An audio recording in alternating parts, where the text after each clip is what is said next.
Imaginez que votre cœur travaille sans relâche, jour après jour, pompant la vie dans votre corps. Maintenant, pensez aux fois où vous avez pris une simple pilule pour les maux de tête, l'inflammation ou même pour contrôler votre tension artérielle. Cela semble inoffensif, n'est-ce pas? Mais que se passerait-il si ces petits gestes, répétés dans le temps, mettaient silencieusement en danger le moteur de votre vie? Oui, je parle avec votre cœur. La vérité peut être surprenante et même un peu effrayante. À chaque battement, votre cœur envoie un message clair. Je suis là, je suis vivant. Mais écoutons-nous vraiment?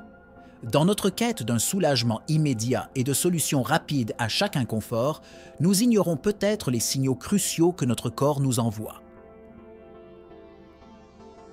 Découvrons ensemble le mystère qui se cache derrière ce que nous appelons le soulagement. Et découvrons ce qui se passe réellement dans notre sanctuaire intérieur lorsque nous choisissons d'ignorer les signes avant-coureurs subtils. Parler de la santé cardiaque. La santé cardiaque est la pierre angulaire du bien-être général, influençant considérablement la qualité de vie et l'espérance de vie. Un cœur en bonne santé permet non seulement d'effectuer des activités quotidiennes avec vigueur et énergie, mais joue également un rôle crucial dans la prévention des maladies chroniques. La complexité du système cardiovasculaire, avec son vaste réseau de vaisseaux sanguins et la fonction rythmique du cœur, nécessite un équilibre délicat, maintenu grâce à une combinaison de génétique favorable, de choix de vie sains et, si nécessaire, d'interventions médicales appropriées. Cependant, l'équilibre nécessaire au maintien de la santé cardiovasculaire peut être affecté négativement par un certain nombre de facteurs, y compris, mais sans s'y limiter, des habitudes de vie malsaines telles qu'une mauvaise alimentation et un mode de vie sédentaire, des conditions médicales sous-jacentes et surtout l'utilisation de certains médicaments. Bien que les médicaments soient souvent essentiels pour traiter une variété de problèmes de santé, certains peuvent avoir des effets secondaires indésirables sur le cœur, allant d'une augmentation de la pression artérielle à des perturbations plus graves du rythme cardiaque. Par conséquent, il est essentiel d'aborder la santé cardiaque de manière holistique, en tenant compte de tous les facteurs de risque et interventions potentielles. Médicament numéro 1. Les anti-inflammatoires non stéroïdiens, ANS. Les AINS, tels que l'ibuprofène et le naproxène, sont parmi les médicaments les plus couramment utilisés pour soulager la douleur et réduire l'inflammation.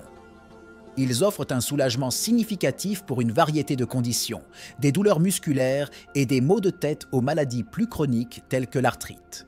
Cependant, l'utilisation à long terme ou à forte dose de COS médicaments a été associée à un risque accru de complications cardiovasculaires.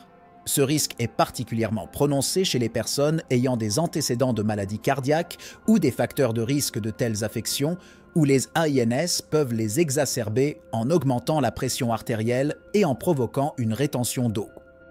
De plus, des études indiquent que l'utilisation fréquente d'AINS peut interférer avec l'efficacité des médicaments contre l'hypertension et, paradoxalement, contribuer au développement de maladies cardiaques chez des personnes auparavant en bonne santé.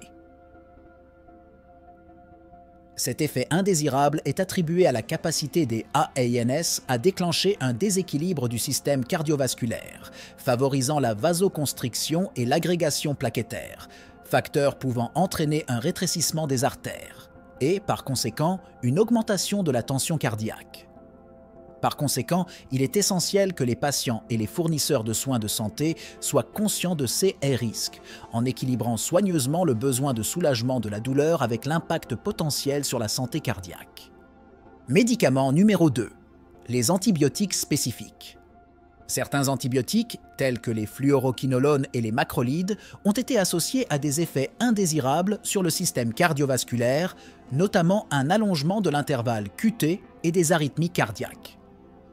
L'allongement de l'intervalle QT, une mesure du temps sur les électrocardiogrammes qui indique la durée de la repolarisation ventriculaire, peut prédisposer à des arythmies potentiellement mortelles telles que des torsades de pointe. Cette association souligne l'importance d'une évaluation minutieuse de la prescription de COS antibiotiques, en particulier chez les patients présentant un risque accru de complications cardiaques. La surveillance et l'ajustement des doses, ainsi que la surveillance des signes de toxicité cardiaque, sont essentiels lorsque l'utilisation de CES antibiotiques est nécessaire. De plus, l'interaction de ces médicaments avec d'autres qui affectent l'intervalle QT nécessite une gestion prudente pour éviter les complications. Le choix des antibiotiques doit tenir compte du profil de risque cardiovasculaire du patient, en optant pour des alternatives plus sûres dans la mesure du possible et en renforçant l'importance d'une communication ouverte entre les patients et les professionnels de la santé sur les antécédents médicaux et les risques possibles. Médicament numéro 3.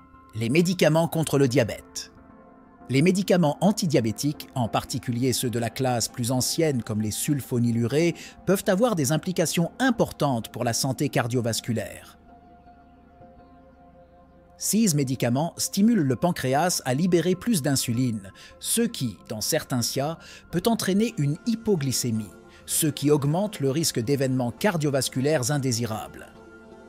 De plus, une mauvaise gestion de la glycémie, qu'elle soit due à un excès, hyperglycémie, ou à un manque, hypoglycémie, de sucre dans le sang, peut contribuer au développement de maladies cardiovasculaires comme l'athérosclérose, qui est le durcissement des artères dû à l'accumulation de plaques graisseuses. D'autre part, les progrès récents de la pharmacologie ont introduit de nouvelles classes de médicaments contre le diabète qui non seulement améliorent le contrôle glycémique, mais offrent également des avantages cardiovasculaires. Les inhibiteurs du SGLT2 et les agonistes des récepteurs GLP-1 sont des exemples de COS médicaments innovants. Ils agissent par des mécanismes qui vont au-delà de la simple baisse de la glycémie, offrant une protection contre l'insuffisance cardiaque et réduisant le risque d'événements cardiovasculaires majeurs tels que l'infarctus du myocarde et les accidents vasculaires cérébraux. Cette approche thérapeutique multidimensionnelle souligne l'importance d'une prise en charge attentive du diabète en tenant compte à la fois du contrôle glycémique et de la prévention des complications cardiovasculaires. Médicament numéro 4. Les antidépresseurs tricycliques. Les antidépresseurs tricycliques, l'une des plus anciennes classes de médicaments psychiatriques, sont connus pour leur efficacité dans le traitement de la dépression majeure, mais ils ont également un profil d'effets secondaires qui peut être préoccupant pour la santé cardiovasculaire.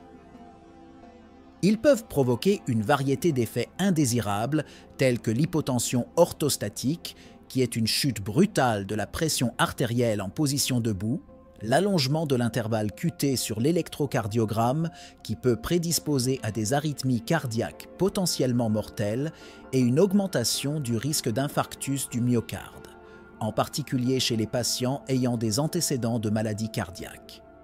De plus, les antidépresseurs tricycliques peuvent interagir avec d'autres médicaments et substances, potentialisant des effets négatifs sur le cœur. Ces interactions médicamenteuses peuvent entraîner une augmentation soudaine de la pression artérielle ou une décompensation des maladies cardiaques préexistantes. Il est crucial que les patients et les professionnels de la santé soient conscients de ces risques et envisagent des alternatives thérapeutiques plus sûres, en particulier pour les personnes prédisposées aux maladies cardiovasculaires. Une surveillance attentive et une communication ouverte entre le patient et le médecin sont essentielles pour minimiser les risques et garantir la sécurité du traitement. Médicament numéro 5. Médicaments pour le traitement du cancer. Certains médicaments utilisés dans le traitement du cancer, connus sous le nom d'agents de chimiothérapie, peuvent avoir des effets secondaires importants sur le cœur, un phénomène connu sous le nom de cardiotoxicité. La cardiotoxicité peut aller de modifications asymptomatiques de la fonction cardiaque à une insuffisance cardiaque cliniquement évidente, compromettant gravement la qualité de vie des patients. Des agents tels que les anthracyclines, largement utilisés dans divers régimes de chimiothérapie, sont parmi les plus connus pour leur potentiel de lésions cardiaques, qui peuvent entraîner une cardiomyopathie dilatée, une affection dans laquelle le cœur s'affaiblit et grossit, et a de la difficulté à pomper le sang. En plus des anthracyclines, d'autres médicaments tels que les inhibiteurs de la tyrosine kinase et certains agents alkylants ont également été associés à des effets indésirables sur le cœur. Il est essentiel que les professionnels de la santé impliqués dans le traitement du cancer soient conscients de ces risques et procèdent à une évaluation minutieuse du patient avant d'initier le traitement.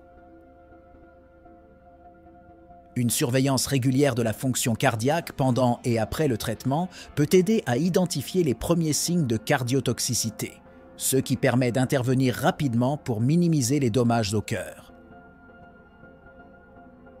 Des stratégies telles que la modification des doses, le choix de médicaments alternatifs présentant un risque plus faible de cardiotoxicité ou l'introduction de traitements de protection cardiaque peuvent être envisagées pour réduire l'impact de ces médicaments sur la santé cardiovasculaire des patients. Médicament numéro 6. Les coupe-faim. Les médicaments coupe-faim, également connus sous le nom d'anorexigènes, sont utilisés pour favoriser la perte de poids chez les patients obèses. Bien qu'ils puissent être efficaces pour réduire le poids corporel, certains de ces médicaments ont été associés à des risques cardiovasculaires importants. Des problèmes tels que l'hypertension pulmonaire, une affection dangereuse caractérisée par une augmentation de la pression dans les artères pulmonaires, et les valvulopathies cardiaques ont été rapportés chez des patients utilisant ces médicaments. De plus, une stimulation excessive du système nerveux central par certains coupe-faim peut entraîner une augmentation de la fréquence cardiaque et de la pression artérielle, ce qui exacerbe les risques pour les patients souffrant de maladies cardiovasculaires préexistantes.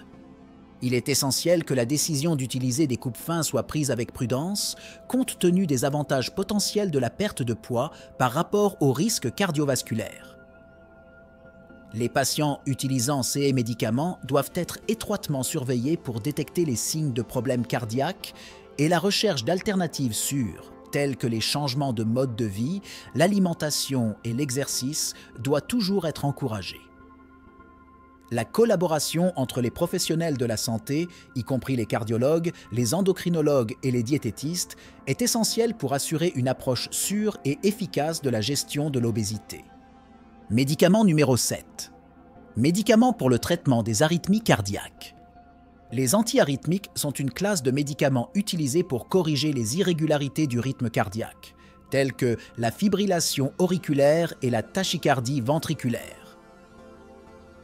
Bien qu'ils soient essentiels dans le traitement de diverses arythmies, ces médicaments peuvent, paradoxalement, induire de nouvelles arythmies ou exacerber des affections cardiaques préexistantes, un phénomène connu sous le nom de proarythmie. Le choix et la posologie de ces médicaments nécessitent une évaluation minutieuse du type d'arythmie, des affections cardiaques sous-jacentes du patient et de toute interaction médicamenteuse potentielle susceptible d'augmenter le risque de complications. De plus, certains antiarythmiques ont des effets secondaires qui peuvent affecter négativement la fonction cardiaque, tels qu'une dépression de la contractilité myocardique et une altération des niveaux d'électrolytes, qui sont cruciaux pour la conduction électrique du cœur. La prise en charge des patients nécessitant un traitement antiarythmique nécessite un équilibre délicat entre le contrôle de l'arythmie et la minimisation du risque d'effets indésirables, en soulignant l'importance d'un suivi clinique régulier et d'une communication efficace entre le patient et le fournisseur de soins de santé. L'influence du mode de vie sur la santé cardiaque. L'adoption d'un mode de vie sain est essentielle au maintien de la santé cardiovasculaire. Des habitudes telles qu'une alimentation équilibrée, riche en fruits, légumes et grains entiers et pauvre en graisses saturées et trans, en sucres et en sel, peuvent réduire considérablement le risque de maladies cardiaques. L'activité physique régulière, en plus d'améliorer la fonction cardiovasculaire, aide à maintenir un poids santé, à abaisser la tension artérielle et à contrôler les taux de lipides sanguins. 6 facteurs combinés créent un environnement propice à la santé cardiaque et réduisent le besoin de médicaments qui peuvent avoir des effets néfastes sur la santé cardiovasculaire. De plus, éviter de fumer et limiter la consommation d'alcool sont des mesures essentielles pour prévenir les maladies cardiaques. Le tabac contribue à l'athérosclérose et peut induire des arythmies cardiaques, tandis qu'une consommation excessive d'alcool peut entraîner de l'hypertension, une cardiomyopathie alcoolique et d'autres problèmes cardiaques. La gestion du stress joue également un rôle crucial dans la santé cardiaque, car le stress chronique peut augmenter le risque d'hypertension et de maladies coronariennes. L'intégration de techniques de relaxation et de pleine conscience dans la vie quotidienne peut aider à atténuer les effets négatifs du stress sur le système cardiovasculaire. Aliments et substances qui affectent le cœur. Certains aliments et substances ont un impact négatif connu sur la santé cardiaque et peuvent aggraver les effets des médicaments nocifs pour le système cardiovasculaire. Les aliments riches en graisses saturées et trans, tels que les viandes rouges, le beurre et les aliments transformés, contribuent à l'augmentation des niveaux de mauvais cholestérol, LDL, et au développement de l'athérosclérose. De même, une consommation excessive de sel est associée à l'hypertension, un facteur de risque majeur de maladie cardiaque. Les aliments et les boissons riches en sucres ajoutés, comme les sodas et les bonbons, peuvent entraîner une prise de poids et augmenter le risque de diabète de type 2, une autre affection qui affecte négativement la santé cardiovasculaire. D'autre part, la consommation d'aliments riches en acides gras oméga 3, tels que les poissons gras, saumon, maquereau, sardines, les noix et les graines de lin, peut avoir des effets bénéfiques sur la santé cardiaque en réduisant l'inflammation et en améliorant les taux de lipides sanguins. L'inclusion de fibres alimentaires qui proviennent de fruits, de légumes et de grains entiers est également essentielle, car elle aide à réduire le cholestérol et à prévenir les maladies cardiaques. La prise de conscience des effets des aliments et des substances consommées est cruciale pour la gestion de la santé cardiovasculaire, en particulier lorsqu'il s'agit d'interactions médicamenteuses potentielles. Prévention et prise en charge des maladies cardiovasculaires. La prévention des maladies cardiovasculaires implique une approche multidimensionnelle qui comprend la modification du mode de vie, la prise en charge adéquate des conditions médicales existantes et, dans certains cas, l'utilisation de médicaments. Il est essentiel de maintenir la tension artérielle, le taux de cholestérol et la glycémie dans des fourchettes saines pour réduire le risque de maladies cardiaques. Cela peut généralement être réalisé par des changements de régime alimentaire et de mode de vie, mais peut également nécessiter des médicaments dans certains cas. Le respect des recommandations médicales pour le traitement d'affections telles que l'hypertension, l'hyperlipidémie et le diabète est crucial pour la prévention des complications cardiovasculaires. En plus de la prise en charge des problèmes de santé, l'adoption d'un mode de vie sain pour le cœur, comme nous l'avons vu précédemment, est la pierre angulaire de la prévention des maladies cardiovasculaires.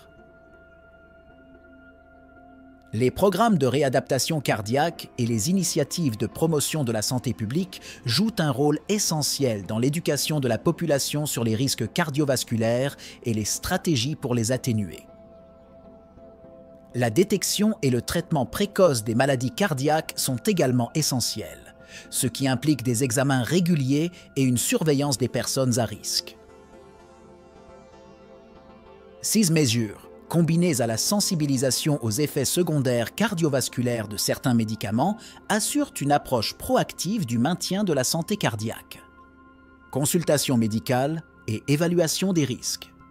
Une consultation régulière avec des professionnels de la santé est essentielle pour évaluer les risques associés aux médicaments et gérer la santé cardiovasculaire. Au cours de COS rendez-vous, il est important de discuter de tous les médicaments utilisés, y compris les ordonnances, les médicaments en vente libre et les compléments alimentaires, car il peut y avoir des interactions importantes qui affectent le cœur.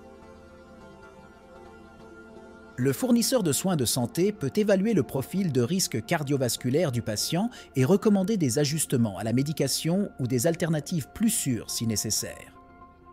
De plus, les examens de routine et les tests diagnostiques, tels que les électrocardiogrammes et les tests sanguins, peuvent aider à surveiller la santé cardiaque et l'efficacité des médicaments, ce qui permet d'ajuster le traitement en temps opportun. Il est également crucial d'éduquer le patient sur les signes et les symptômes des problèmes cardiaques, car cela permet de détecter rapidement les complications potentielles. Les patients doivent être encouragés à signaler tout nouveau symptôme ou tout changement dans leur bien-être à leur médecin, surtout s'ils sont liés au système cardiovasculaire. Cette approche collaborative entre les patients et les professionnels de la santé est essentielle pour minimiser les risques associés à l'utilisation de médicaments et pour promouvoir une gestion efficace de la santé cardiovasculaire. Alternatives de traitement et ajustement. Lorsque les médicaments présentent des risques pour la santé cardiaque, il est essentiel d'explorer des solutions de rechange et des ajustements de traitement qui minimisent ces risques.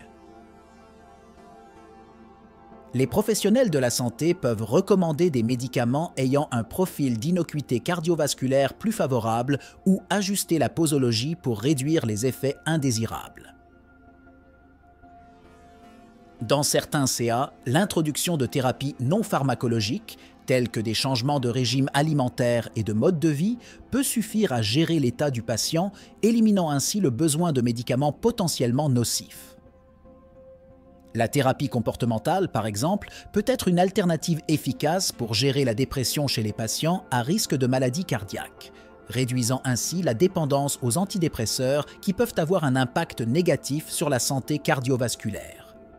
De plus, la recherche et le développement continu de nouveaux médicaments continuent d'élargir les options de traitement disponibles, souvent avec des profils d'innocuité améliorés. La participation à des essais cliniques peut également être une option pour les patients qui cherchent à avoir accès à des traitements novateurs susceptibles d'offrir des avantages cardiovasculaires.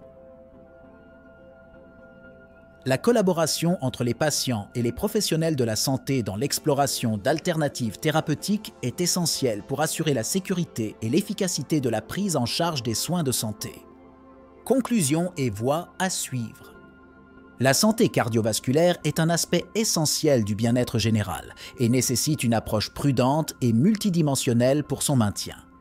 Il est essentiel d'être conscient des effets indésirables potentiels de certains médicaments sur le cœur et de demander l'avis d'un médecin qualifié pour peser les risques et les avantages de tout traitement. De plus, l'adoption d'un mode de vie sain, qui comprend une alimentation équilibrée, une activité physique régulière et la gestion du stress, joue un rôle clé dans la prévention des maladies cardiovasculaires et la minimisation de la dépendance aux drogues.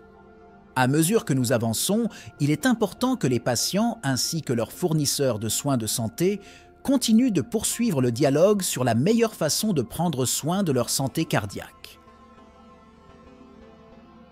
L'éducation sur les facteurs de risque et les stratégies de prévention, ainsi que les progrès de la médecine, continuent d'offrir de nouveaux espoirs et de nouvelles possibilités pour une vie plus longue et plus saine.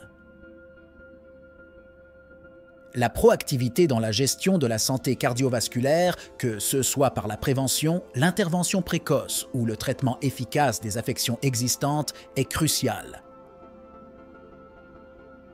La connaissance et la compréhension des médicaments et de leurs interactions, ainsi que des facteurs liés au mode de vie qui influencent la santé cardiaque, permettent aux individus de faire des choix éclairés pour leur bien-être. Et ainsi, face aux vérités révélées et aux mystères dévoilés, nous arrivons à la fin de ce voyage non seulement plus informés, mais transformés. À chaque décision, à chaque pilule que nous touchons, nous portons le poids d'un choix. Nourrir ou négliger le battement de cœur implacable qui nous maintient en vie. Maintenant, avec la connaissance en main, quelle voie choisirez-vous? Mais rappelez-vous, ce n'est pas un adieu, c'est un nouveau départ. Une invitation à questionner, explorer et interagir avec le monde de manière plus consciente. Quelle est votre prochaine étape? Comment ferez-vous écho au battement de votre cœur dans la danse sans fin de la vie? Le voyage continue et votre cœur attend avec impatience le prochain battement.